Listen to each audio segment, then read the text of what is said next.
Hello and welcome to Season 6, Episode 13 of Unlimited Opinions. I'm Adam Bishop. I'm Mark Bishop. We are, of course, reading James Hitchcock's History of the Catholic Church from the Apostolic Age to the Third Millennium, this time covering Part 2 of Reform and Counter-Reform. So picking up where we left off last week, talked about the Reformation era, kind of talked about Luther and some of the other big reformers at the time, sort of the bigger Protestant branches. Now we're kind of getting into more of the political side, I think, in this chapter with what's happening sort of in the aftermath of that. What does each country do, or each major country in Europe do in the wake of the Protestant Reformation? Kind of dense on the details at some points. I think we'll try and summarize pretty broadly with some of these sections, because this is still a pretty large chapter that we have left, but still, I think, interesting stuff to talk about. The context of the situation here. So my plan is to, it starts with talking about church and state, that how the church and the government authorities are trying to figure out who has what power and that kind of stuff in different regions. There'll be examples of different states or regions, kingdoms or whatever you have. And then the next section that I have, main topic is persecution or tolerance in different areas. Then Council of Trent, which I think is so important. Absolutely. And then the reform that followed because of the Council of Trent. And then I was thinking we'd just touch on the arts at the end. There's a whole bunch of people right before there's a discussion of the arts in the book that are like individuals that did this or that. They're historical figures, which is interesting, but I think that would bog us down. Probably. Maybe have a lot of extra time that we can start, wandering along and talking at random about those people if we wish. For some reason, I doubt we'll have a lot of extra time. This is a big chapter. No, I don't know. He threw out. I mean, this is such a big. I wonder what he's going to talk about after this, because it's such a huge part of the history of the Catholic Church and so important. Yeah. In the development of Catholic Church and all these other religions and all that. So it seems like pretty dense, but also brief. Yeah. I don't know. Very true. So anyway, so let's talk about it. Church, unless you have other comments before we get. No, feel free. So church and state. So during this period of time, as we're going to give you a lot of examples, that being we to the listener, the church as an institution was deeply involved in politics in the narrow sense, even apart from religious issues. So that's the first quote from the author, which pretty much sets the stage for, all of the different activities, because as we talked about, I think last episode, there was even bishops, I think even a pope or two that were like riding in the front of armies and stuff. So, I mean, this continues in this era, which we're really talking about 1500s, 1600s, that era. So what are you talking about? We're talking about Leo X, Clement VII. So both of them, the church had its own territory, its own holdings, and used armed force to rule over them like you would a king. And Clement ruled Florence. I think Leo X did as well through agents, Florence, Italy, which is not quite Rome, and then, other church officials were officially ministers of the state where they were living or where their diocese was.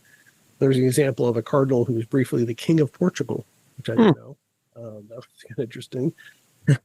There's an example of a Spanish bishop who was executed for leading a rebellion. So not just people that are just kind of caretakers, these are people. They're at the front of these things. They're the ones who are like actually the spearhead of these nations to an extent. It's not just a symbolic, the Pope's in charge here. It's he's actually in charge in some cases.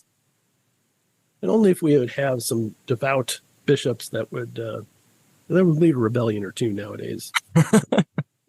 Make life work. With the synod that's going on right now. I haven't really been following that, but I did notice that Cardinal Burke, who was in charge of whatever their office for, what do you call that? I have no idea. I have no idea what you're talking about. So do you know? Have you heard of Cardinal Burke? I've heard the name. Yeah. Well, he was Archbishop in St. Louis for a period of time, and he was a controversial figure here. I was actually planning on using this aside when we talk. If this topic came up, Cardinal Burke was controversial here because he was very much a hardliner as church authority and management, and this was during a period of time where there were a whole bunch of successful litigation against the clergy for raping altar boys and all that kind of stuff, and so there was a financial pressures being put on onto the church because the donations are going down, and they're having to pay out more, and he was trying to tighten up the finances. And so one of the examples of this was there was a primarily Polish parish in North St. Louis, so North St. Louis County, and demographically it changed, but people moved away from the area, but they still would go back every Sunday for the the mass. Yeah, it was called Saint Stanislaus. I don't know if you ever heard of Saint Stanislaus. It was a big deal in the 1990s because Cardinal Burke, because what they had was a semi-independent parish finance committee that owned the real estate, really controlled all the finances coming in and out. They were sitting on a big boatload of money that they had invested over the years, and so it was almost like a big, huge endowment. And so there's a huge battle between the Archdiocese and St. Stanislaus, as you'd expect with the Archdiocese seeing a big pile of cash. And so they wanted to jump in and grab it. Yeah. Well, St. Stanislaus won the battle. Really? Yeah. Ultimately, it was highly contested. A lot of even discovery issues, interesting legal issues going all the way up to Supreme Court, Missouri Supreme Court for sure. And anyway, so they won the battle, but in a sense, they lost the war because Cardinal Burke excommunicated the entire parish council. Really? Yeah, because what they ended up doing is they got this, I forget the guy's name. They got this priest that was out of the Springfield diocese who was some weirdo. They didn't know he was as much of a weirdo as he was, but they hired him to be their priest. Well, you can't just bring in somebody from another archdiocese, from the Springfield Archdiocese to be your priest. If anybody knows anything about canon law, you got to get permission from that bishop and the current, the local bishop. So that priest ultimately, I think, was defrocked or he resigned. And then the next thing you know, after this whole separation happened, he's driving a new BMW or whatever it was. And there's all sorts of stuff going on. And there's a whole bunch of his supporters that get on the parish council, which is the administrative corporate board of it. I don't even know what the status of it is now. They're out of the limelight, but I can't imagine they're much of a going concern as far as a pseudo-Catholic entity, because the devout people that were on the parish council and led the fight against the archdiocese ended up reconciling and really having to apologize to the bishop, and he unexcommunicated them. So very similar to these stories about these rulers, 1600s. But it was a terrible PR disaster. Because there was like bumper stickers all over the place. Save Saint Stan. And Burke was a hated figure in this area. But I had no idea. Yeah. He ended up going to the Vatican, and he was in charge of their, not liturgy, but in charge of their like administrative theological office. I forget what it's called. So that was under Pope Benedict. And then when he left, Pope Francis kind of sidelined Burke, because Burke is a traditionalist. When it comes to the liturgy and tradition and all that kind of stuff. Well, he and I think 5 or 6 other cardinals just recently issued I forget what it is. It's a formal letter demanding an explanation from the Pope. There's a procedure for it on 6 topics, one of which is blessing gay marriage, and the other one is female priests. Yeah. They got kind of a half-assed response officially, and so they did a follow-up in advance of this synod or whatever that is, which they're probably going to kneecap the entire Catholic faithful by saying, we're not going to marry people. We're going to bless their union. And Burke's position is, what are you blessing? You're blessing sodomy and a union that is not a marriage recognized by the Bible or Jesus and all that kind of stuff. So the whole concept of the synod is just weird, because I've been looking into it a little bit, because like a lot of my friends have had questions about it, and they're like, hey, you're Catholic, you should know everything about this. And so I've kind of been looking stuff up. And so like historically, like a synod is really just like an advising council, right? They don't have like any power to make doctrine. They just like submit like usually a document to the Pope that's like, here's what we found. But historically it's been for like very regional disputes. So it'd be like, okay, let's get all the bishops of like Germany together. There's something going on in Germany that's specific to this group. Let's talk about it. Let's see what's going on. And then they'd send something to the Pope, and the Pope would resolve it. But I think it was in Vatican II, they had like this call for like international synods, that where we're dealing with like the issues of the modern day, because, we're like an international society now, kind of just in line with everything that they were doing with Vatican II, which is a whole mess. And so I think this is the first one that's doing that, like taking up that call in Vatican II. It's also the first synod to ever have lay people be a part of the voting population, as well as women. So it's not just that they're it's not just deacons, priests, and bishops now. It's also just generally kind of Catholics from different areas around the world, which is strange. And they're having it like as like a roundtable discussion. Like as I was reading up about it, it seems like a weird classroom activity that we would do here.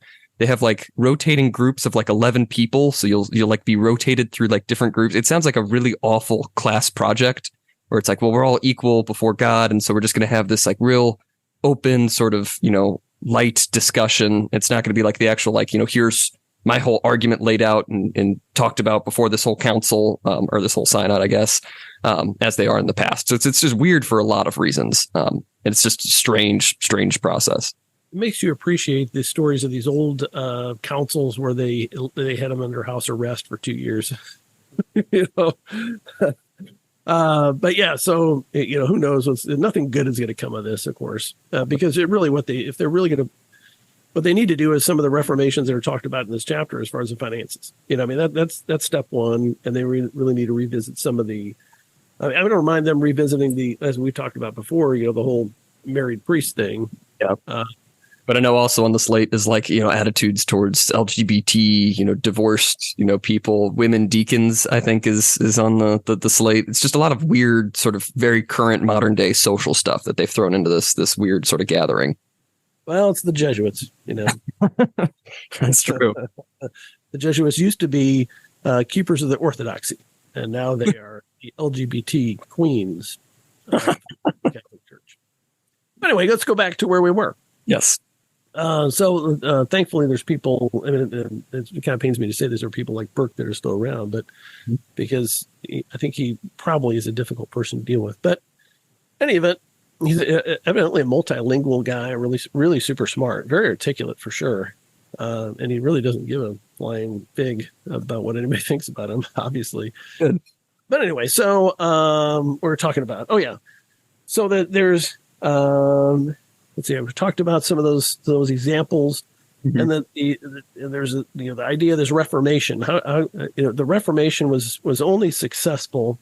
It was dependent upon the rulers in any geographic area. It wasn't just like the parishioners of the Catholic people or even the bishops that necessarily really determined whether a reform would take root. It was mostly the civil rulers, who of course were sort of entwined with the clergy at the time, whether it was successful or not. And really in Northern Europe, it seemed to take root better because they were not part of that Holy Roman Empire originally, and so the Catholic reform up there, according to the author, did better. And it was almost a replay of the Roman barbarian conflict between the clergy in the South and the clergy in the North.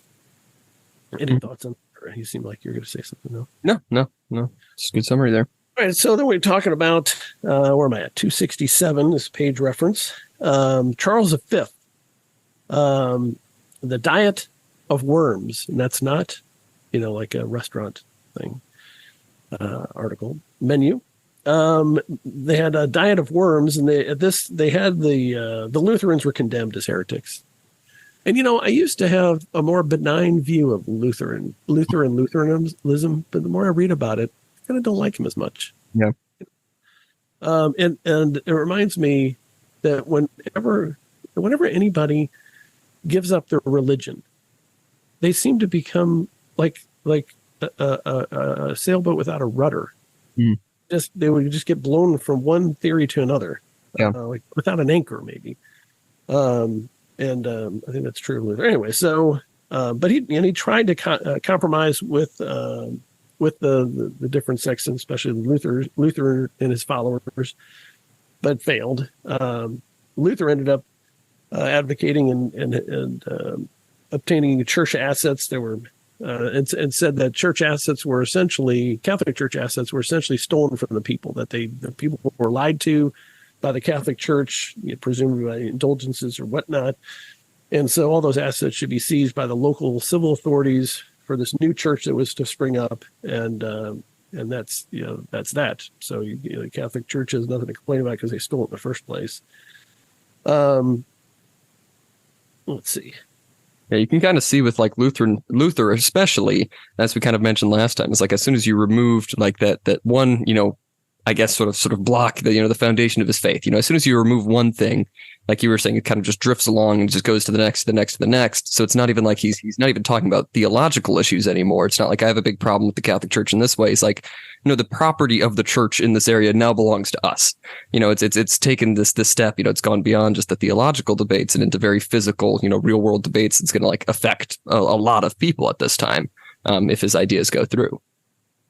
So then there's a discussion of free cities, which I wasn't really that familiar with. I guess there were some regional authorities that tried to be free cities, so called, to allow, a public. They considered it a public order issue as far as these debates, these arguments, and these conflicts between the Lutherans and the Catholics. They organized debates, but ultimately ended up having to just put their foot down and just authorize certain reforms or not others.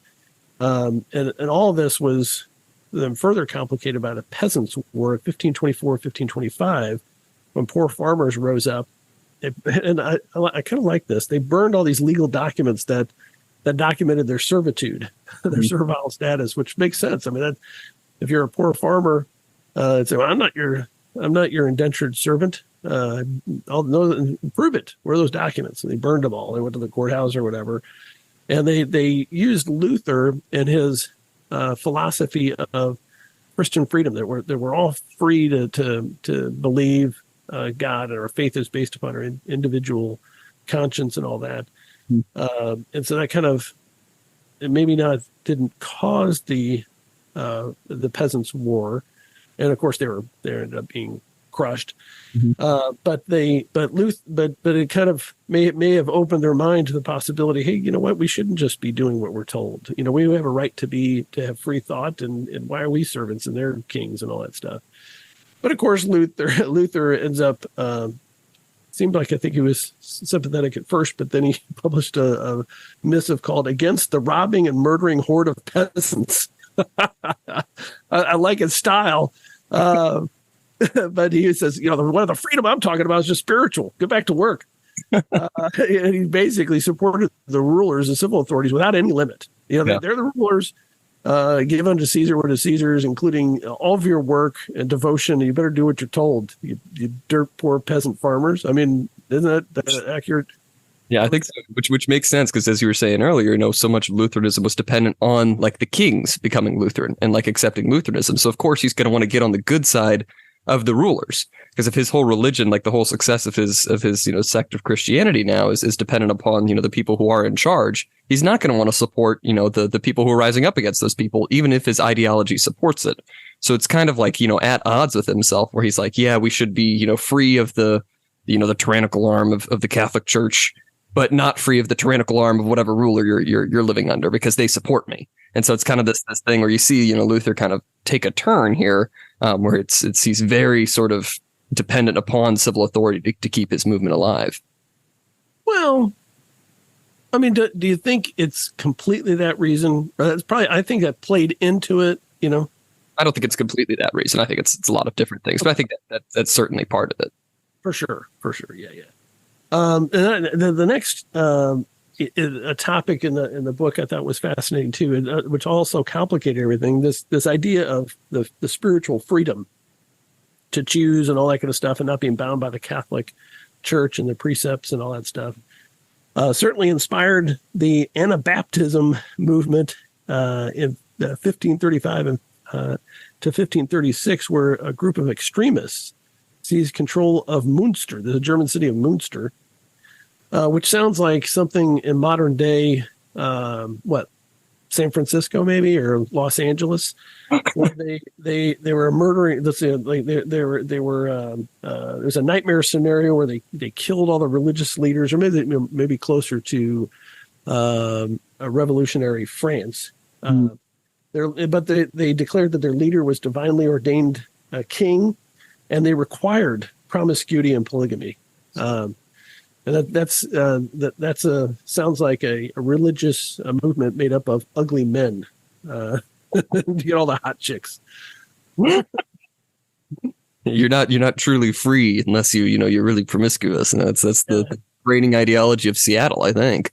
Well, I mean, it's the ideology of any cult leader. It's always ultimately getting in the ladies' pants. So. Sure.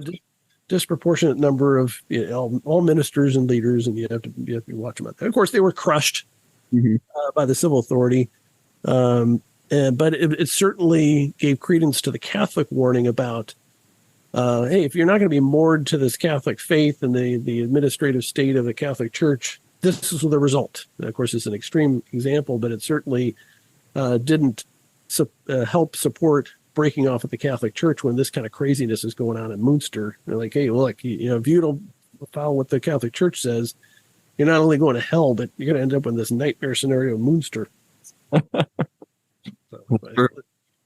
Thought that was pretty interesting. And then during this time, Charles V, the emperor.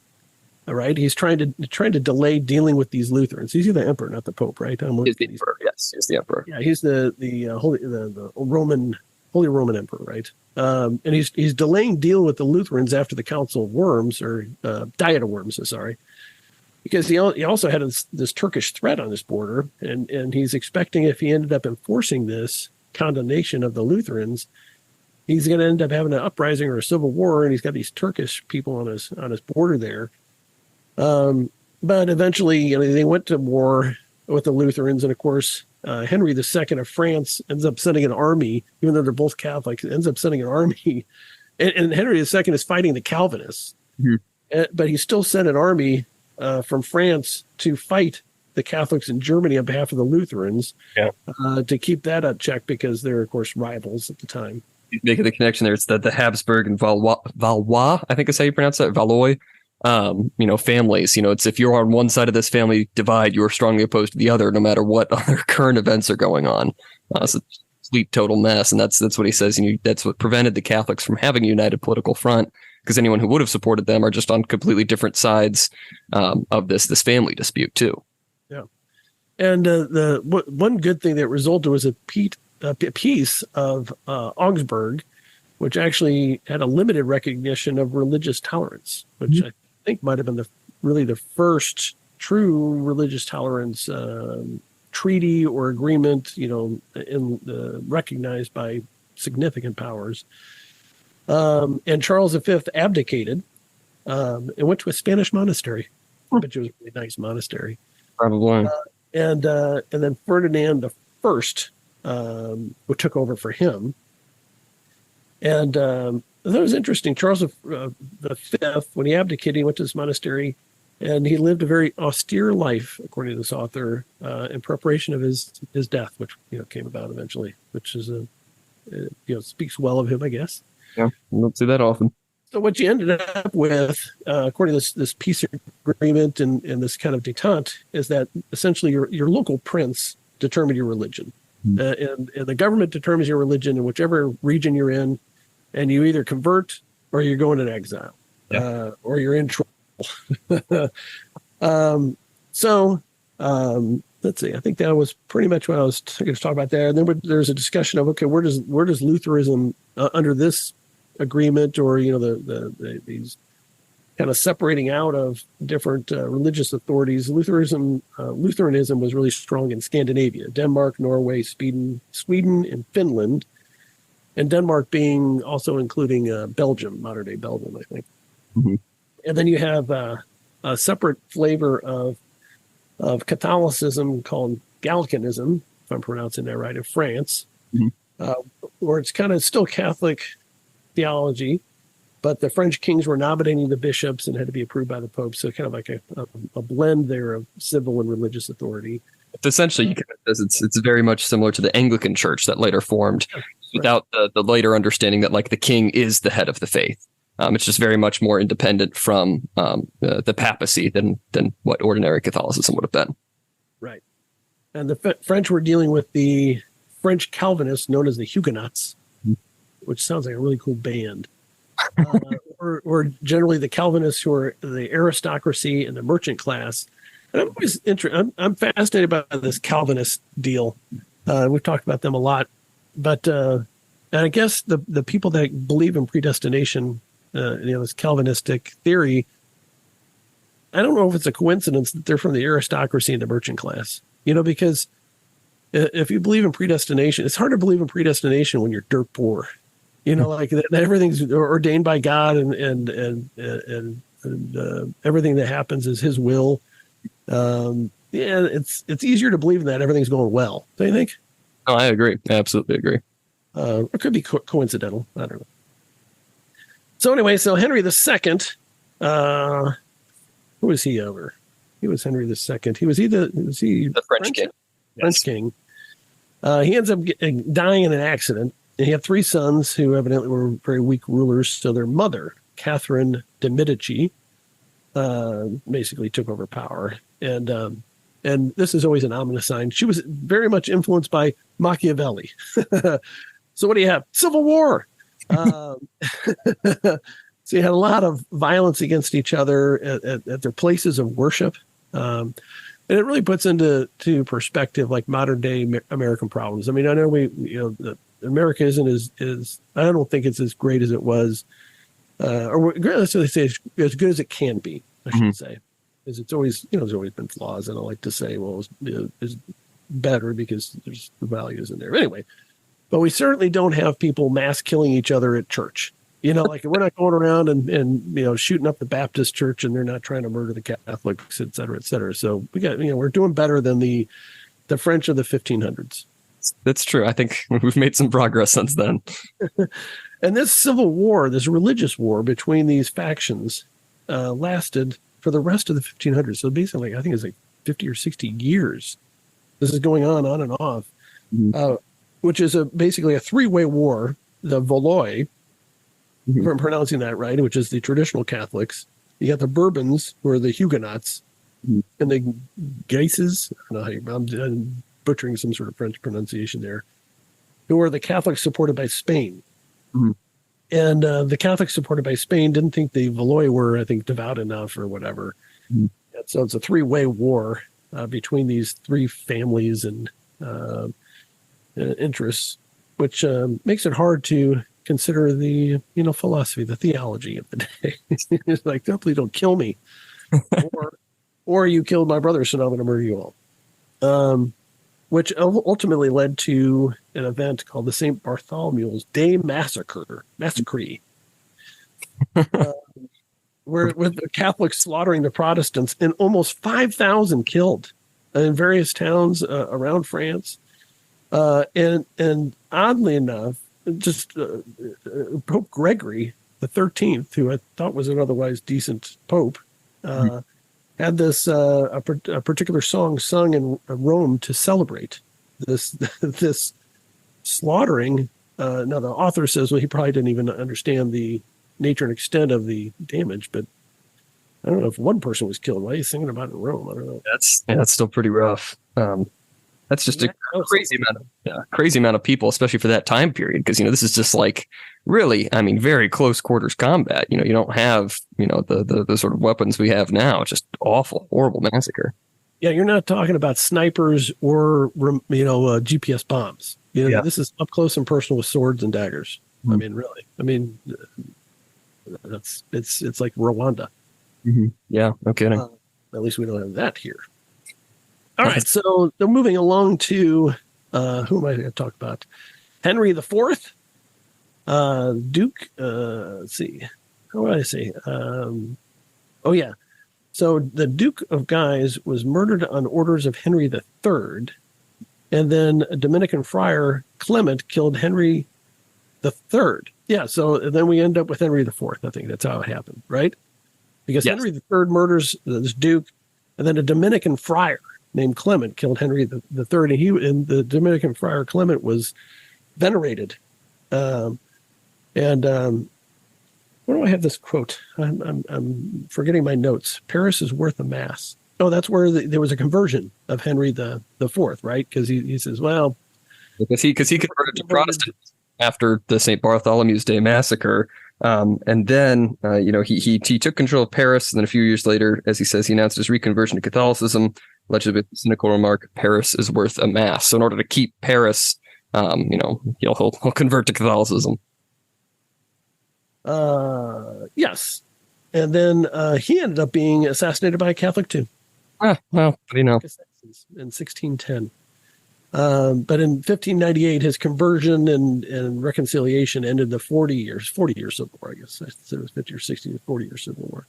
And this is where I'm getting confused, because then it segues into England, a different section, which is Henry VIII. A lot of Henrys. There are a lot of Henrys. Yeah. So which one of you... one of you has Henry as a middle name. You're forgetting our names. Jonathan. It's Eli. Henry. Yeah, Eli. I had to go through all four. He's the fourth one. That's my dad's name. James Henry. His middle name. Anyway, it's a lot of Henrys running around, including your brother has a middle name Henry. So if he ever becomes king of the United States, he has to go by Henry the First of America. Oh, there you go. So, I don't know what you want to talk about. Henry VIII. Everybody does everybody know the story of Henry VIII? He married all these gals, and he gets special dispensation to marry one of them, and then he wants to divorce her because he didn't have an heir. And then he thinks this is an Anne Boleyn. He thinks it's really hot, so he wants to marry. He wants Clement VII to give him an annulment so he can marry the next one. And Clement kind of does this delay tactic, like, I don't want to do it, and because we got special dispensation to marry the last one, and so he doesn't approve it. Yeah, and then of course Henry VIII says, "Screw you!" So he gets a bunch of laws passed and enforced to curtail papal authority in England. And Clement ended up approving of a nomination of a royal chaplain, but that guy turns around and marries Henry VIII. And so Pope Clement excommunicates both spouses. And then all heck breaks loose. And in I can't read my notes, 1534 maybe? Yes. Henry VIII declares himself the head of the Church of England. But he's still Catholic, he says. And they were still burning Lutherans at the stake because they're good Catholics. But he attacked the monasteries only coincidentally because that's where all the money was. And he had Thomas Becket's shrine destroyed. Show you the stupid Catholics. And so he's not only did he not go groveling to the Pope for forgiveness after he was excommunicated, he destroys Thomas Becket's shrine. So I kind of like his style of it too, but that'd be kind of gross. I don't know why people do that, but yeah. But he declared that loyalty to the Pope is now treason, and so that's part of the reason why Thomas More was killed. But Thomas More, and I've read about this before, but I've forgotten that Thomas More first tried to just get out of this by resigning and retiring. And Henry, nope, you gotta affirmatively say I'm right, and he's like, do that. Okay, I'll agree with your head. Yep. That's the summary. That's a good summary. That's a good summary. So it makes it all that much more sad because Thomas More served him, and he's trying not to piss him off. He's just like, quit, But I guess, sometimes quitting is an insult and an affront to a king. It's like, oh, you can't quit. You're fired. I'll kill you if you quit. You got to work for me else. Well, I guess you're king. You're a slave. Everybody else is a slave, I guess. So anyway, what else? There's another murder there of somebody's elderly mother. Another thinker's there, Pole.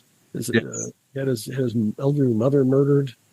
Terrible stuff. He was an Englishman who wrote a strong defense of papal authority. He says that earned him the king's undying enmity, and that's what led to the murder of his mother. But he comes back a little bit later after Henry dies, because then his throne passes to Edward VI, who was an ardent Protestant, to move the Anglican Church further toward continental Protestantism. So he really carries this out even further, where it seems kind of like Henry VIII was much more personally like, I want it my way, and that's why I'm doing this. It seems like, his son Edward was much more, I do believe in Protestantism. Let's, align ourselves with the Lutherans or the other Protestant factions, on the actual continent here, sort of moving in that direction.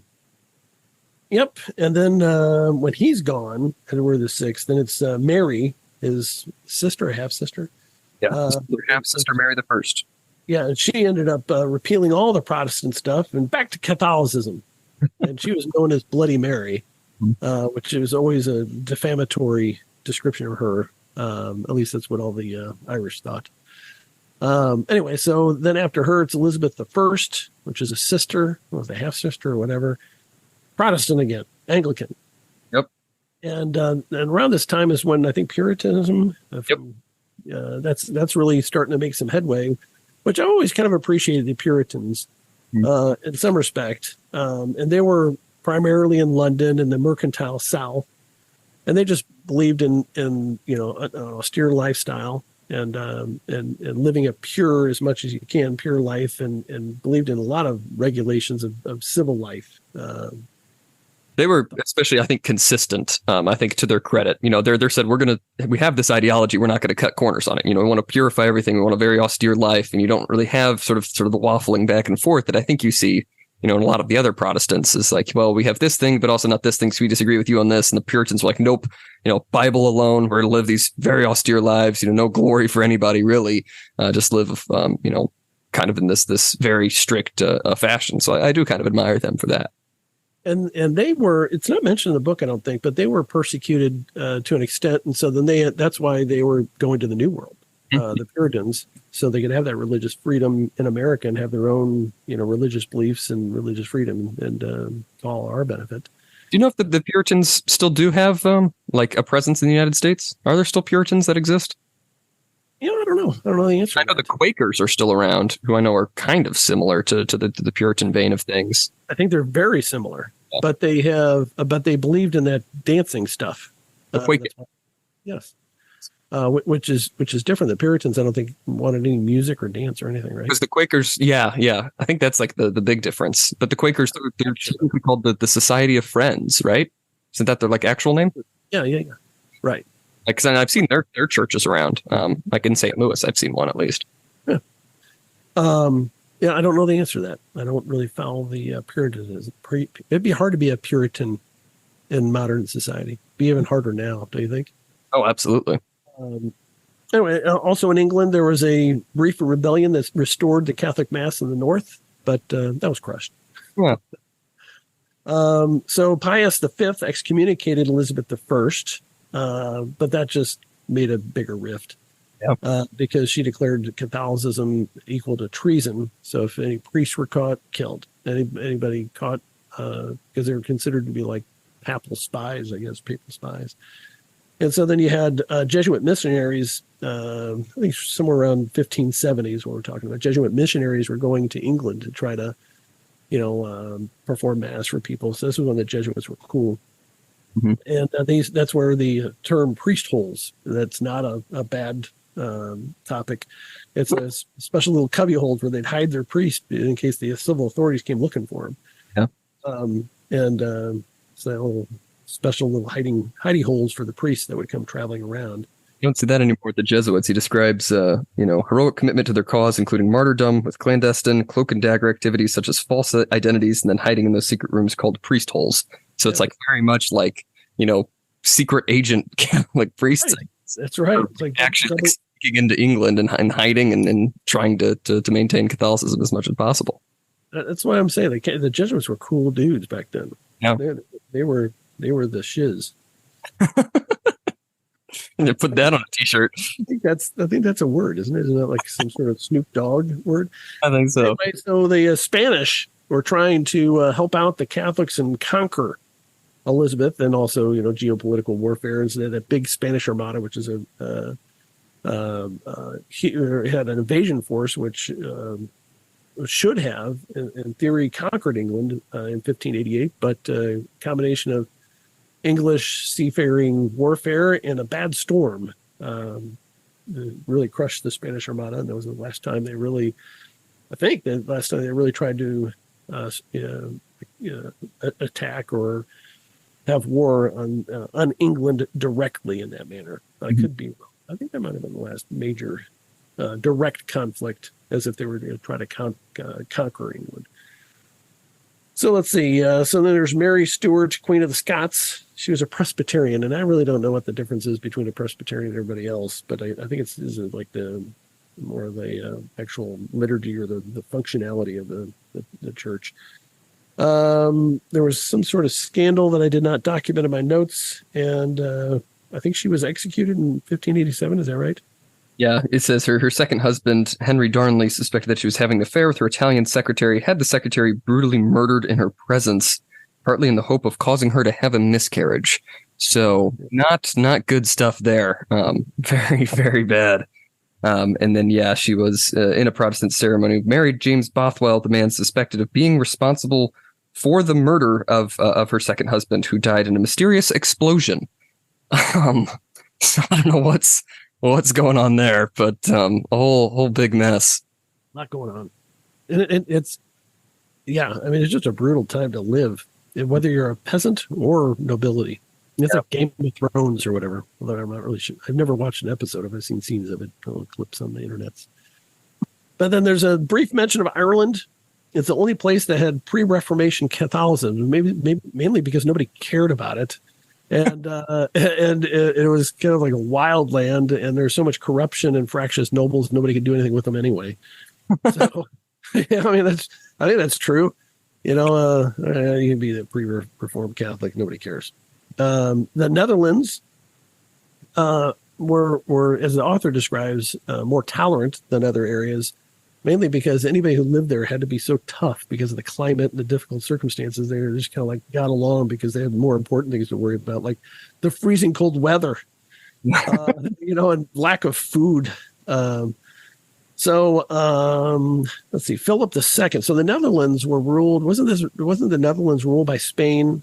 And he makes the point that like Spain and the Netherlands essentially became exact polar opposites, and sort of like comparison here, because Spain, is the Mediterranean, largely feudal society, very long struggle against Islam, forged a deep commitment to Catholic orthodoxy, whereas the Netherlands, half Germanic, religiously diverse, predominantly mercantile society. So it's just these entirely different cultures here, but they're both ruled here by the King of Spain. Yep, except until William of Orange. Luther, he was a Lutheran, then he's a Catholic, then he's a Calvinist, led a revolt, if I'm remembering this correctly, and in 1572 drove out the Spanish troops, but the Spanish still kept modern-day Belgium. And then William of Orange was assassinated by a Catholic in 1584, the first kingly assassination by a gun. Yes, yeah. In Europe, I guess. I'm sure that the Chinese probably did it 500 years before. They had. I don't know if they had guns, but they certainly had they definitely had gunpowder before anybody else. Right. Maybe they killed people with cannons before that. Well, they didn't have cannons though, did they? They had the gunpowder explosives, but I don't know if they really perfected cannons. Sure, I'm not really sure. They just made a lot of fireworks. That's true. Ooh, pretty. So Poland, which was an empire, which at that time, I believe, included modern-day Ukraine. That was considered to be more of a tolerant area, not a whole lot of it's called torturing of opponent religions. Hungary was Catholic, but part of it was ruled by the Muslims. So it's kind of like mentioning these different regions and what they're going through around the same time. Yeah. And so really the point of all that is that there's at this point in time, there's not a single international Christendom. That the dream of having the unified Catholic Church or unified anything church through all of Europe is crushed, because you have different factions, different religions, and they're at war with each other. There's really which is even more of a blow than, the orthodoxy, schism. Because, at least that was even because they were very different culturally still at that time. And I know, of course, we have a lot of different cultures in Europe, but it wasn't as big of a blow because, there were already such big differences going back to just the Greek and Latin divide where you don't have super close contact. But now you have, literal neighbors here that depend on each other for essentially everything. Now they're all completely have no unifying force as they would have, 100 years ago. And of course, even still under Catholic rule, they would have still been at each other's throats. But now it seems, especially irreconcilable. Yep. And this is when you have the Inquisition, which was primarily the Spanish Inquisition in Spain. But then you have a similar type of movement called the Chambre Ardente in France. And of course, England, and we already talked about the civil law prosecutions for anybody that was Catholic at the time. And then there's a mention in the 1500s and 1600s, there was also lots of witches. So everybody was hunting the witches, no matter what denomination you were, which I wonder what that was all about. Maybe there's an outbreak. I don't know. But the author points out this is the first time since the 4th century or so that any serious Christian could face persecution somewhere in Europe. So no matter who you are, if you're in the wrong place, you can end up being killed, burned at the stake, or beheaded because of your religious beliefs somewhere in Europe. It was not a good time. It's something that hasn't happened really since, the fall of Rome and, just the fracturing of society then. Right.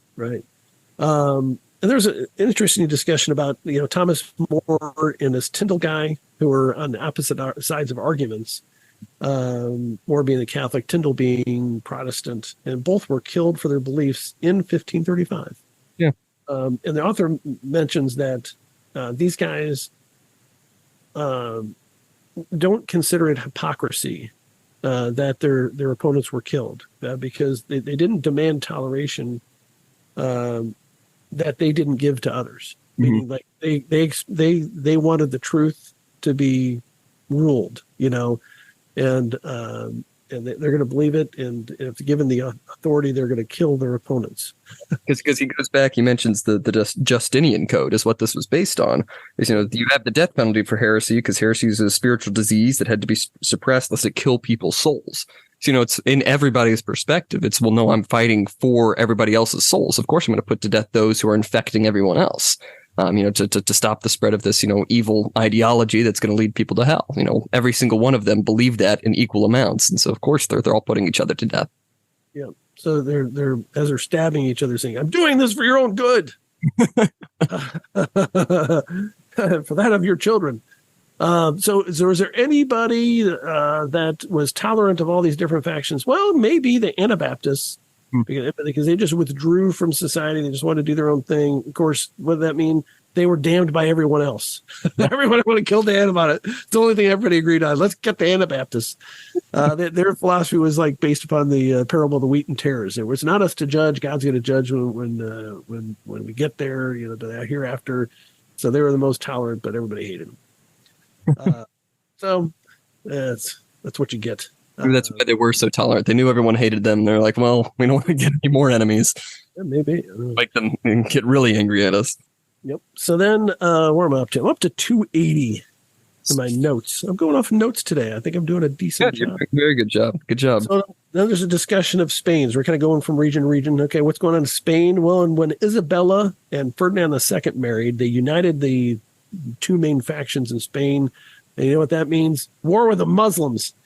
And they finally drove them out. But you know what it also means when the Catholics become really devout in Spain? Well, they kill a lot of Jews.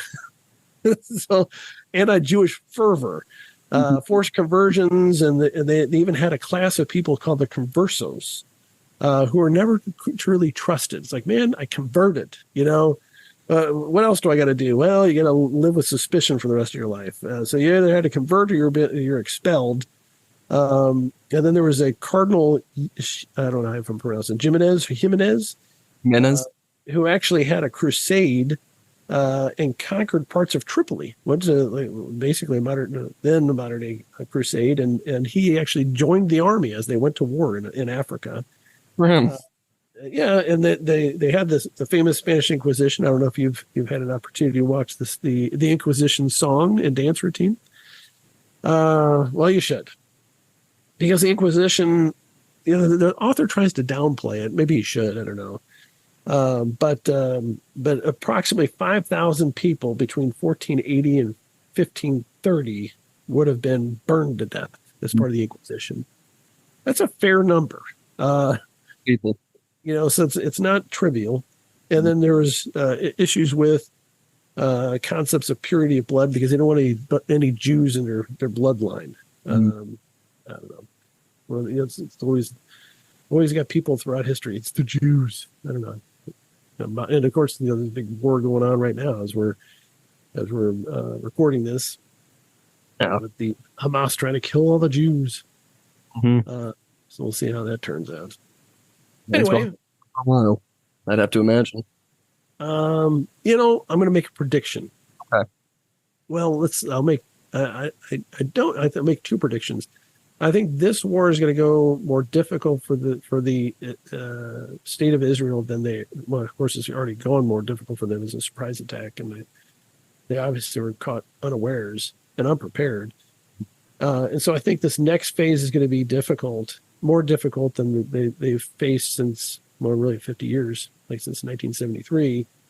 But I think the end result is going to be they're going to drive the Palestinians completely out of Gaza. I just think they're going to be wiped out.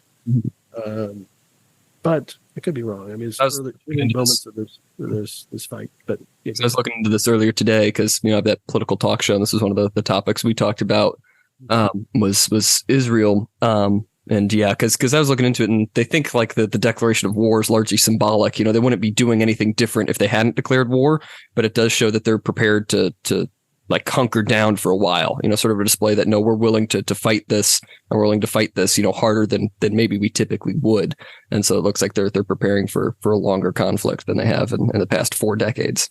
I can't disagree with you more about the formal declaration of war. Really? Why is that? Formal declaration of war from Israel means they're going to murder a ton of people. So they are just going to kill a lot of people. And I think it's more of a statement to Europe and the United States or anybody else. We don't care. We don't care what you're going to say about us for the next however long it's going to take. We're going to kill a lot of people, and we don't care if it's on TV. That's my view, and I think the Jewish state has a real problem with hostages, because it's such a small country, and they went to war. Well, not formal war, but they the last time they went into the Gaza Strip, if I remember correctly, I could be wrong, they went to rescue one soldier. They really place a value on the lives of their people, almost foolishly.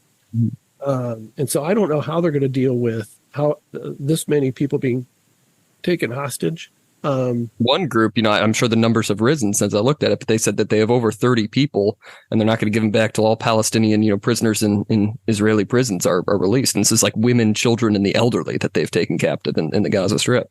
Of course, these are all early reports, and who knows what the truth is eventually going to be about how many people were killed and how many people were hostage. But I expect it's going to be well over 100 that are hostages. And I think, of course, they're going to be, when the invasion starts, a lot of them are going to be murdered. But I think, when you have so many people that have been murdered already, and the manner in which they were murdered, from early reports, I think the state of Israel is just going to plow under and try to save as many people as they can. But I think they may come to the conclusion that these people are lost cause anyway. But sad state of affairs. But it does underline that just 2 years ago there was peace in the Middle East. But there were a lot of mean tweets, so that was bad. So we traded it off for a geriatric imbecile.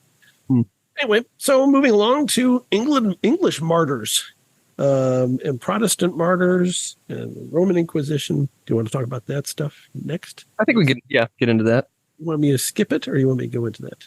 I think we could talk about the Roman Inquisition a little bit here, since we're just talking about the Spanish. I think we've already talked about the English and the Protestant martyrs pretty well there. I want to mention one thing, that the Protestant martyr, there were people killed for their faith, including two of Luther's Augustinians in 1523, and the author, I don't know what the source is, but estimates approximately 4,400 total in all the countries were martyred, but many of them were martyred by other Protestants. So it's not just the Catholics killing them. And most of them were killed by Catholics in France, in the Netherlands, modern day Belgium.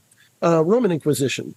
Yes, a small number of people actually put to death, but one of which was Giordano Bruno in 1600.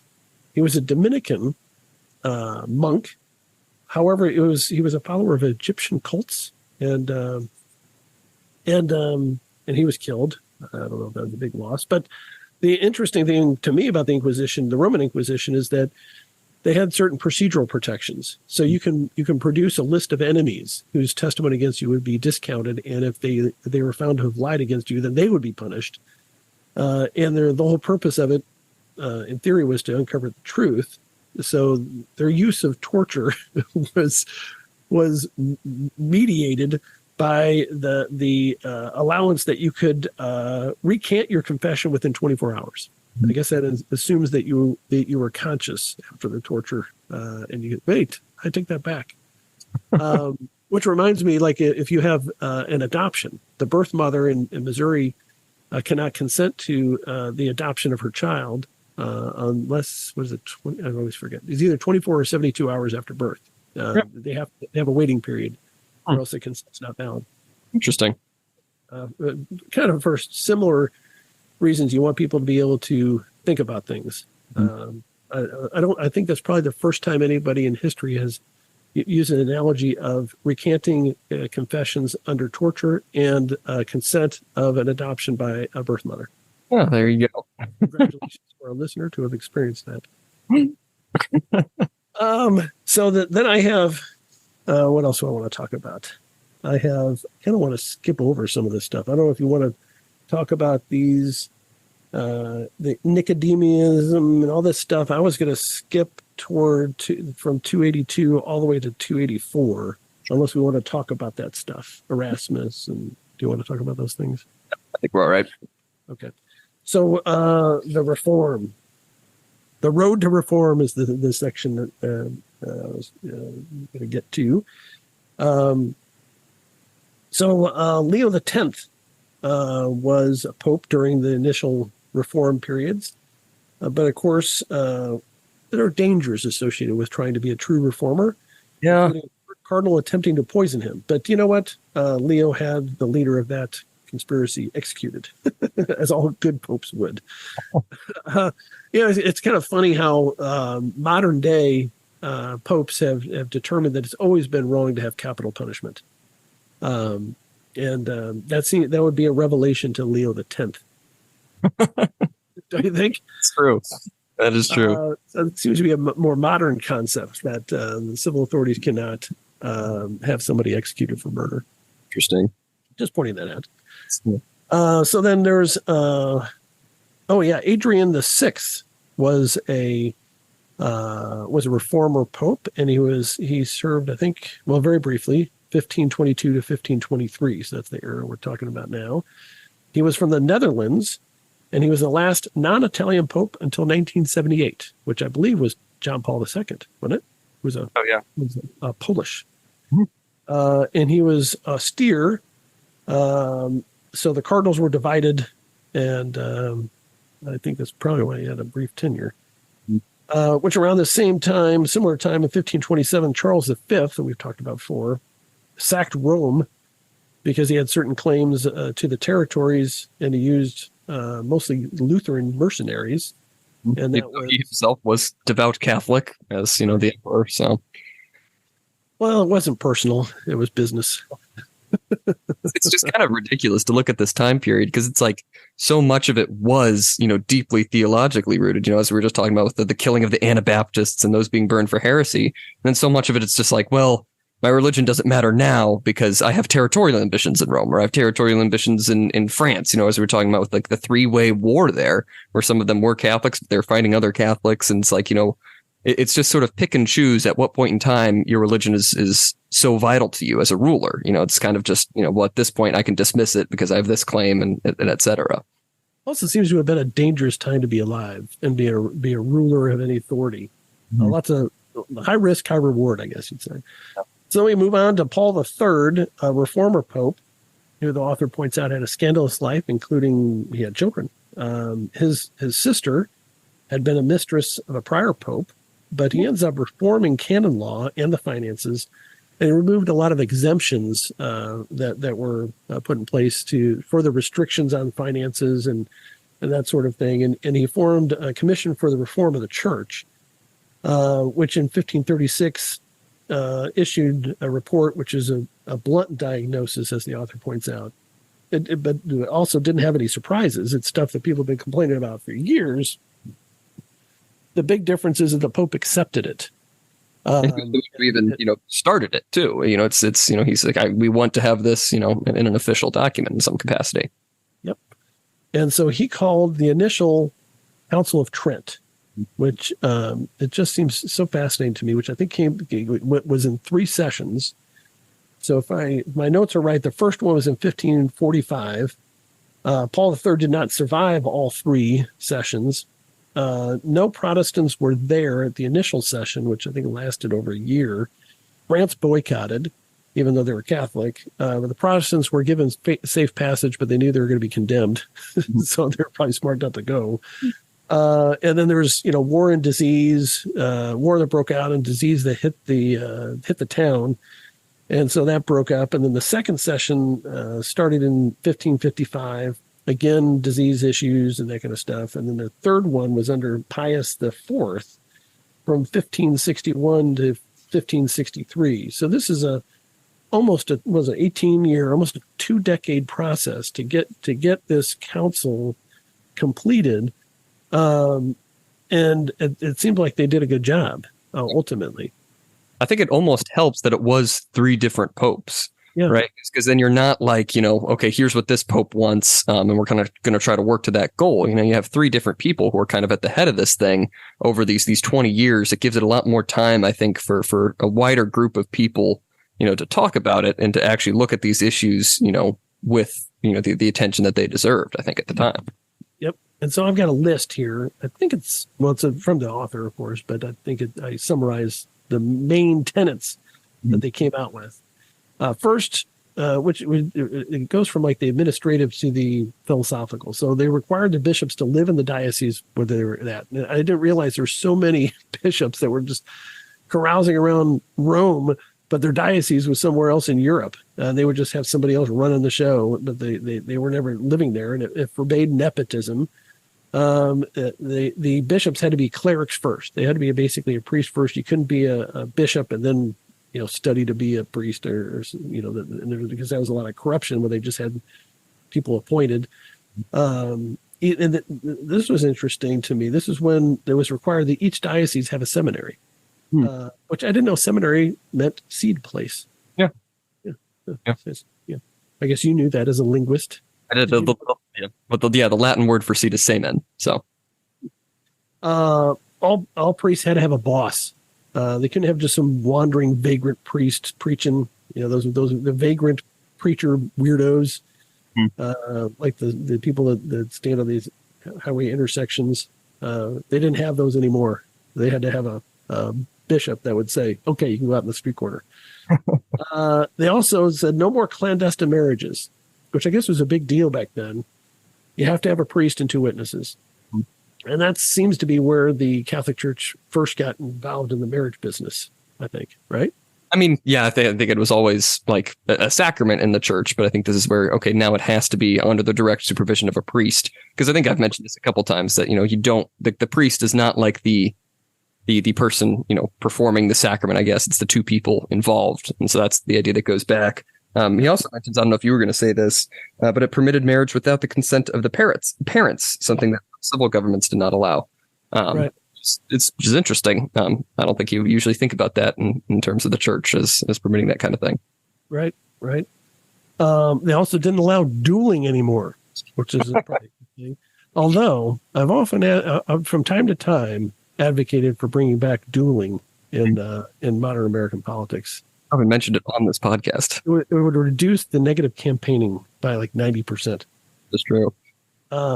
Anyway, they formed the first catechism of the Catholic doctrine. So they actually put down, what it is. They affirmed the specific scriptures that are recognized by the Catholic Church, and that no one can interpret the scripture different than the official church teaching. You try to do that, you're excommunicated, you're in trouble. And they affirmed the unwritten tradition of the Catholic Church that existed before the scriptures were, and that was an important provision. Continuing on, the more philosophical, theological issues. This I think was really where I am convinced the Catholics are right on this rather than the Protestants. The concept of original sin. Everybody has an original sin, but men were made potentially righteous by Christ's sacrifice, and you could overcome that sin through penance, and you can get forgiveness from confession, and you could grow in your faith, or you can lose faith in your spirituality, your goodness, or whatever you want to call it. And I think that's so fundamentally good in the Catholic faith. And I think that modern Protestants also share this for the most part, because they may have more public confessions and that kind of stuff. But which is different than the Lutherans at the time and the Calvinists and all that. They did affirm that indulgences were okay, but they didn't require any money. So I guess it's better. Yeah. And they warned against trivial excommunication. So you gotta have a good reason. It can't just be because the local civil ruler won't do what you said. You can't just excommunicate willy-nilly. As far as the specific ecclesiastical issues, affirm the 7 sacraments. Did I already say that? And the Mass it is considered the continuation of the sacrifice, the Last Supper, that type of thing. Belief in transubstantiation of the Eucharist. Eucharistic adoration was approved. The priest could forgive sins in the confessional. Affirmed purgatory as a concept. Invocation of saints in your prayers. You can invoke them to intercede. Approved the veneration of images and saints. Approved prayers for the dead. And affirmed priestly celibacy, which is probably the first thing I disagree with in modern times.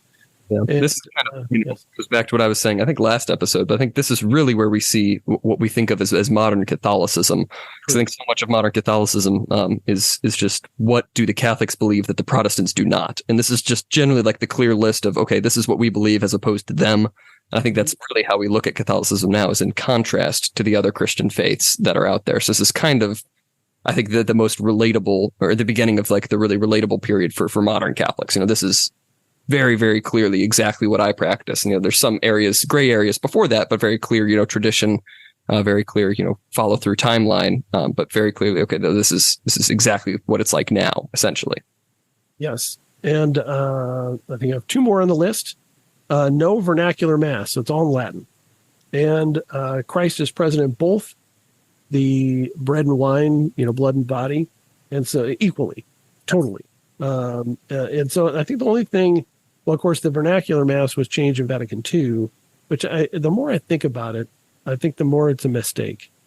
I think the universality of the Latin Mass, although you probably lose some people, a lot of people have to learn Latin, including I had to relearn it if I ever learned it in college. Yep. But I think there's something to be said for having everybody everywhere saying the same Mass. And when you translate it, you're going to, as you know, as a linguist, right? You're going to have different versions depending on your language, right? Absolutely. And because this is something that I think I was actually talking about with, some of my friends when we were talking about, the synod or whatever, was we somehow got on the topic of Latin Mass. And I think a lot of like what we forget now is, well, it's not as big of like a translation thing as we think of it now, because of course nobody speaks Latin because we don't have the Latin Mass. But for those people, this is what they grew up saying, every single, week of their lives, if not more often. So of course they would have known it. They had the practice. And so I think it's like wrong that a lot of people look at it now. It's like, well, it was just so much more accessible for the people. Not necessarily. It wouldn't have been any more accessible because they would have known the Latin. They would have gone through the Mass every week. They would have known what it meant. That was like a lot of the purpose of the Catholic schools was about the Mass. If you were going to school, if you were being educated, you would have known exactly what's going on at every single point in time in the Mass. And I think that shift in Vatican II has almost made it just like almost impossible to go back to that, because now you're saying, no, we don't have this universal language. We don't have this process of saying the exact same thing everywhere across the world. Do it in your own native language, like you said. That introduces discrepancies, with just how things are presented. It's harder to make sure that everything is true and accurate across the board. And I just think it's wrong to look at it as like it would have been a foreign tongue for them in the same way that we look at it now. It wouldn't have been as foreign to them back in the day, pre-Vatican II. Yeah. So I never knew pre-Vatican II. What year was Vatican II? Is it early 70s or 60s? I want to say 63 to 65, maybe a little later, but definitely in the 60s. Yeah. So I was born in 70, so I have no recollection of Latin Mass.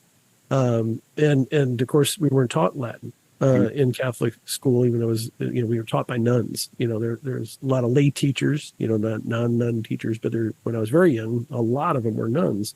Mm-hmm. And it was very controversial. I remember adults talking about, Vatican II was terrible. Go back to Latin Mass. You hear it now, but it's really in this neo-traditionalist faction of the. But you're right. I mean, and the funny thing was, the big argument about it was, well, we're losing people because it's so foreign. Nobody knows Latin anymore. Blah blah blah blah blah.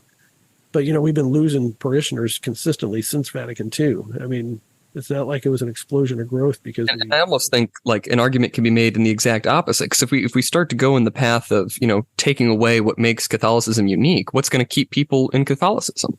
Right. I mean, we still have the Eucharist, we still have all of these sacraments, but it's like, if somebody is really a devout Catholic or a devout Christian, what's going to make them choose Catholicism over, some non-denominational Baptist church? If we keep bringing things more and more similar to these local churches around, what's going to keep them in Catholicism? I think that's a big problem with the synod. Whatever they end up determining, probably something, left leaning, is it's like, well, that's just going to align with whatever non-denominational church is in your town. Why stay with Catholicism then? Yeah. And I think, yep. Yeah. And I think, oh my God, I lost my train of thought. I was going to say something brilliant. It was so good. It was on the tip of my tongue. About tradition and Catholicism, something like that. Darn it. Oh, it was so good. I'll come back to it later. I'll remember it in 3 years. I'll wake up in the middle of the night. That's what I was going to say. That podcast. Gosh darn it. Wait, give me a second. Okay. I'll give you a second. I don't know if it's coming back. Right there. Okay. Well, if you remember it, you shout it out. All right. So then on to Jesuits. They were the keepers of the orthodoxy, and they were the main thinkers and intellectual advocates for all these, for the Council of Trent, I think, if I remember correctly from my notes. And they wanted complete uniformity of the liturgy. And there was no change in the liturgy for like 400 years, right? Until I think Vatican II, it would actually change the liturgy to allow their vernacular. There's a whole list in this section of the book about different historical figures in this era. I don't plan on going through all those. I think it's fascinating I want to touch. I think you might have skipped over this. The index of forbidden books. Yeah, we talked about that before. Go ahead. At this time, but I'm on because tying it into current events. He says placing the book in the index did not necessarily imply its definitive condemnation, but really that it was deemed imprudent to read it. So even high-ranking prelates might have their writings banned at least temporarily. Many books were eventually removed from the list. Did you know? Hold on. I remember what I was going to say. Okay. Most people go to Mass, and they're like automatons. Mm-hmm. Meaning they have all the prayers memorized and they have the liturgy memorized.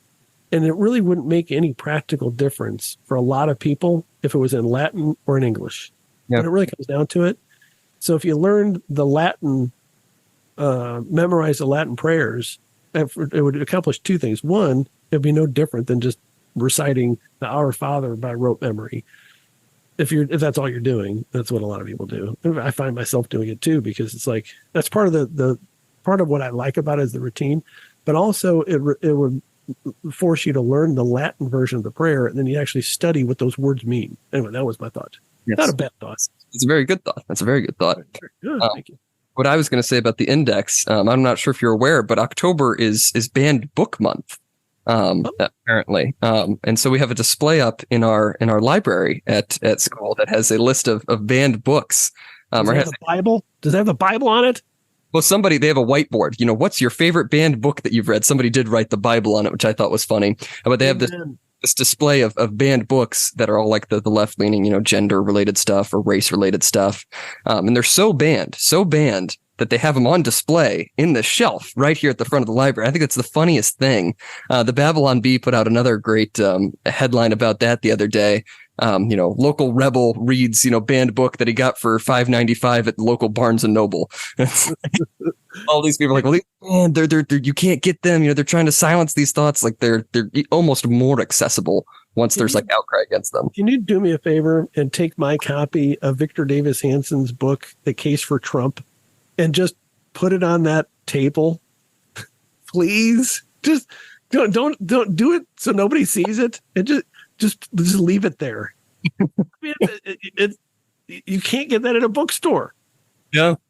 If you give it to me when I come home from break, I will put it up there if they still have that display up. They might have taken it down by the time I get back up after break. It's still October banned book month. It's true. I have it up all month.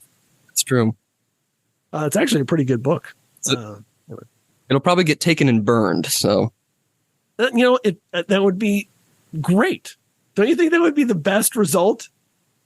If somebody takes it and actually destroys it, they take it from the banned book. Take it from the library, from the banned book table, and takes it out in the quad and lights it on fire. As long as they videotape it, I think it would be fantastic. Not like a Republican doing it performative. I mean, like a person that really wants to burn Trump's book. But anyway, so I got it. I think I might have that at the office. I'll bring that home so you can take that with you.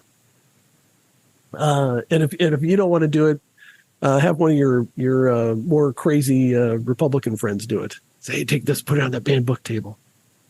I do want to mention two people that were mentioned in this section. One of which was St. Charles Borromeo, and he was according to the author, a model of counter-reformation as a bishop. And there's a parish in St. Charles, down a couple miles from where I grew up. That is St. Charles Borromeo Parish. Another one that was mentioned is Francis Borgia, who was a great-grandson of a pope. I guess he wasn't celibate, and he was also a grandson to an archbishop, who I guess was not also celibate. And there's a Borgia High School in Washington, Missouri, named after him. So that's kind of interesting. So anything else you want to mention in that? Because then I'm going to talk about, what was I going to talk about? I was going to talk about this spiritual renewal issue, and then maybe art, I think, was the last one. We can move on to spiritual renewal. So the spiritual renewal concept came to the forefront mainly because the Protestants and Luther really brought up this spiritual freedom. What is it you're really believing? Are you completely free to make these make these decisions, and the concept became a unity between the interior and the exterior, meaning the interior thought process of being a good person and believing the right things, and then the exterior behavior and really living the Christian life. And so the confessions, the Eucharist was more common to be receiving the Eucharist, and more in the penance and the sacrament of confession. In fact, some rather say, I'm trying to think of the word, but some priests were even keeping track of who was going to confession. And if you weren't going to confession a lot, then maybe you're a bad sinner, or maybe you're a heretic. I don't know, but you better go to confession or else. And then Ignatius around this time as part of this renewal, was really the first one to form retreats, which I thought was really fascinating.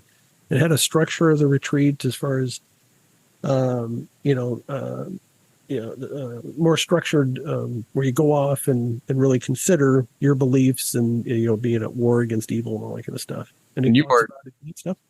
well, the retreats, I want to point out that you are one of the few middle-aged men who goes to church every single week and yet refuses to go on Catholic retreats, even though you've been asked many, many times by my parishioners at our local church.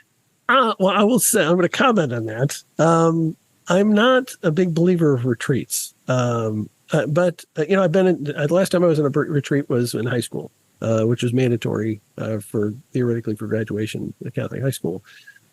But also because I have little tolerance for armchair philosophers, and for people that I don't know, don't really. I feel like it may. I mean, I can go to a different retreat that's more cerebral, I guess, but I don't really have an interest in it, and I don't like to sing. And I don't like to talk about religion publicly, even though that we're in a podcast about the Catholic Church and we've talked about philosophy and different things but as far as I'm concerned, it's just the two of us talking. But I don't generally pray in public.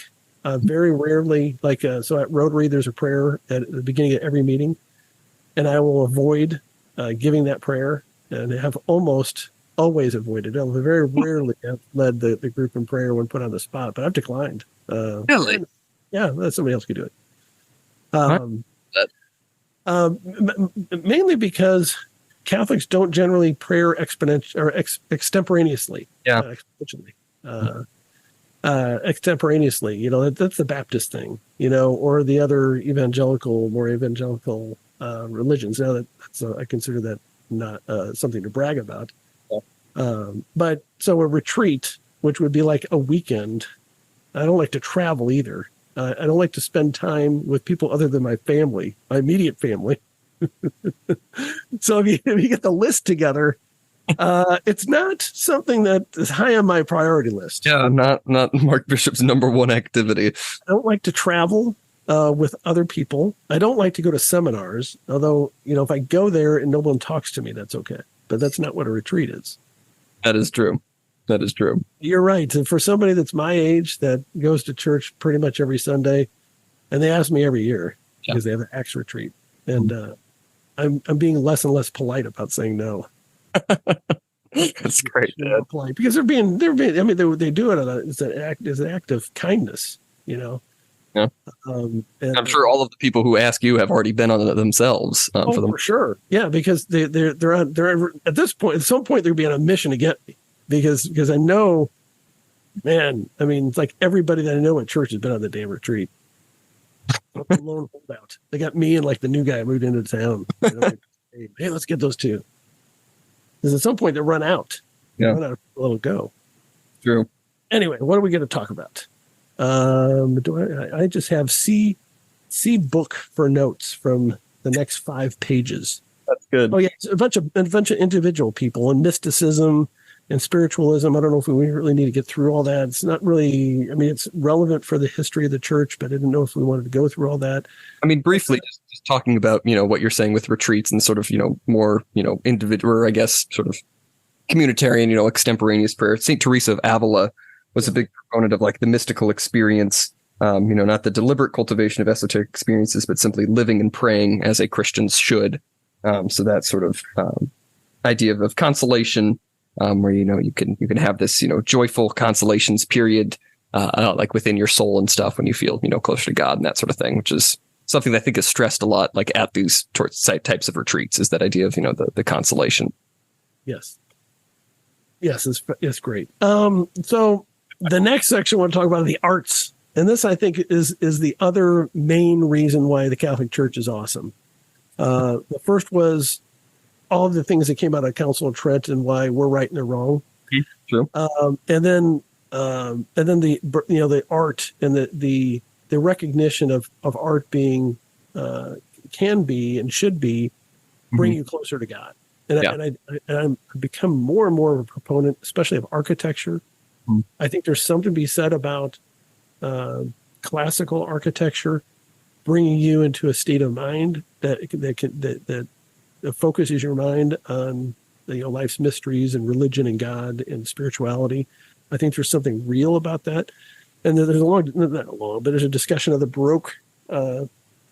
Baroque architectural style, which I'm not a huge fan of because I think it's too celebratory. It's really a lot of stuff going on in Baroque architecture and artwork, but that type of really that devotion within the building and making the building beautiful and celebratory of a positive religious vision is so, I think it's so important. And I think the some of those Protestant religions that don't believe in that type of artwork and stained glass and imagery, I think they're missing something. I mean, I get what they're at too. I mean, I'm not trying to overly criticize them because also it can be distracting, and if you go into some of these Protestant churches, it's very solemn and you can focus almost sometimes better. But I think now we kind of, like two polar opposites now with a lot of the Protestant churches. Where you do have, he mentions, the Calvinists smashing statues and stained glass windows, whitewashing the inside of churches, allowing no music, where you have like the very austere, very basic, not very well adorned, churches in a lot of the Protestant denominations. I think Lutherans are kind of the exception there, with retaining a lot of the Catholic style. But then on the other hand of things, you have essentially the churches that are essentially like concerts. We have the stage. I think especially a lot of the non-denominational churches. I was talking to one of my friends who's down at Mo State, and that's been going to one of those. And it's just ridiculous to me because I think that's almost more distracting. I think it's absolutely more distracting. Instead of just having stained glass windows and a nice kind of neat altar or a sanctuary, you have this big stage with lights and electric guitars and drum sets, and so you have both like complete polar opposites, where it's either just like nothing, or you have everything going on at once, just not in like the sense of art, just within the sense of like a spectacle. Well, it's also you have to have a certain standard of art and music. And having, like Christian rock is kind of like art light in a lot of respects. I mean, some of it was, pretty good stuff, but, there was a video I saw. It was in some giant non-denominational church, and they had like guys, the guitar players and the singer with those guy wires, like they're pink, like get lifted up in the air. One of them got stuck, which I thought was great. Where's your God now? Fancy pants.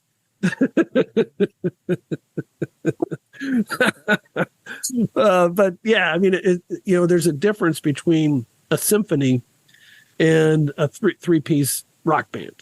I'm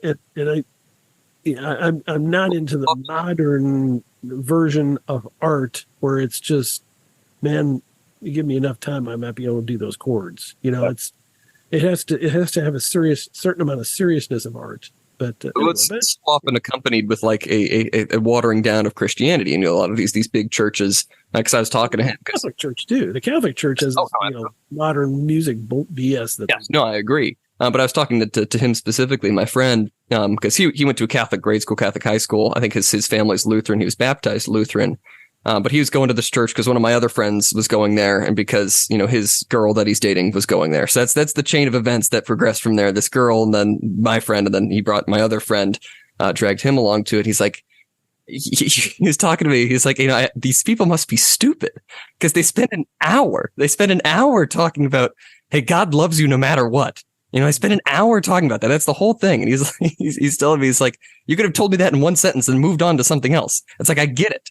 And so it's like it's this sort of, big, stage type altar deal, all the sort of spectacle there, but with very little substance in what they're actually saying. And that's an issue that he's finding. He's not the most Christian guy himself, but just by going to Catholic schools and going to Catholic masses, so frequently, throughout childhood, it just doesn't appeal to him at all because it's just so bland and so devoid of really any major thought.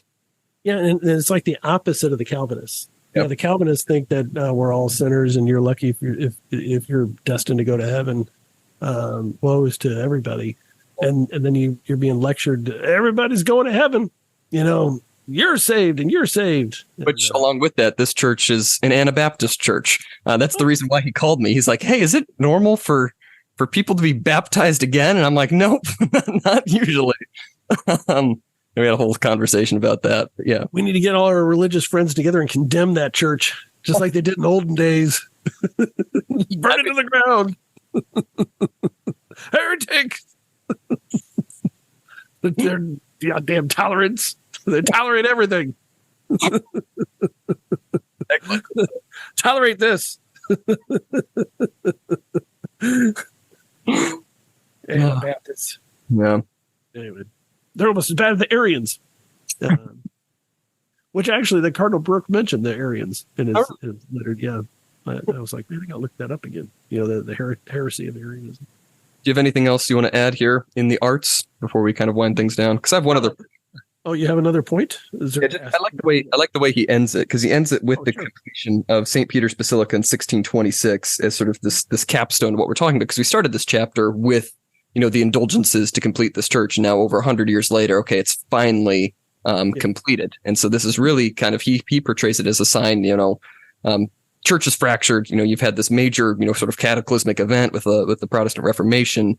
But the Catholic Church is moving on. The Catholic Church has made some good reforms in terms of its authoritative structure or sort of ecclesiastical structure, and we're moving on into the future. And the Catholics, at least, agree on what is Catholicism. Yeah, that's a great point. Great way to end this 2-part chapter about the Protestant Reformation and the following the Catholic Reformation after that. And we kind of brushed over the rebuilding of Rome, which the St. Peter's Basilica was part of it, and the sponsoring of the arts, which is very important. Really, the Renaissance, of this time, and I mean, it's a good capstone on this entire chapter that they got through it and moving along, and it makes me feel all the struggles and all the murders and all the controversies. On the one hand, it makes you think, man, this church is corrupt for so long, but then it kind of gives you hope about the modern day that it's not that bad. We have problems with Vatican II and whatever the Synod's going to do. The Synod, I'm not really sure how to pronounce it. I've been saying Synod, but I've also sort of alternated Synod. But yeah, so we kind of look at that, and it's like, what are they going to come up with in this weird sort of very open, free discussion type environment? But at least. We don't have people going from church to church, burning heretics and killing people just because they're Catholics. It's corruption, I think, is bad, but it's probably not as bad as it was at that time. And we have a different kind of lack of celibacy in the church now that can be dealt with. It's all something that can be dealt with. So on the other hand, our problems aren't as bad as they have been before. So maybe we can get through this too. Let's hope so. True. Do you have any other closing thoughts? No. All right. Well, you can follow us on Twitter, as always, at ULMTD Opinions. It's ULMTD Opinions on Twitter. This has been Season 6, Episode 13 of Unlimited Opinions. I've been Adam Bishop. Still Mark Bishop.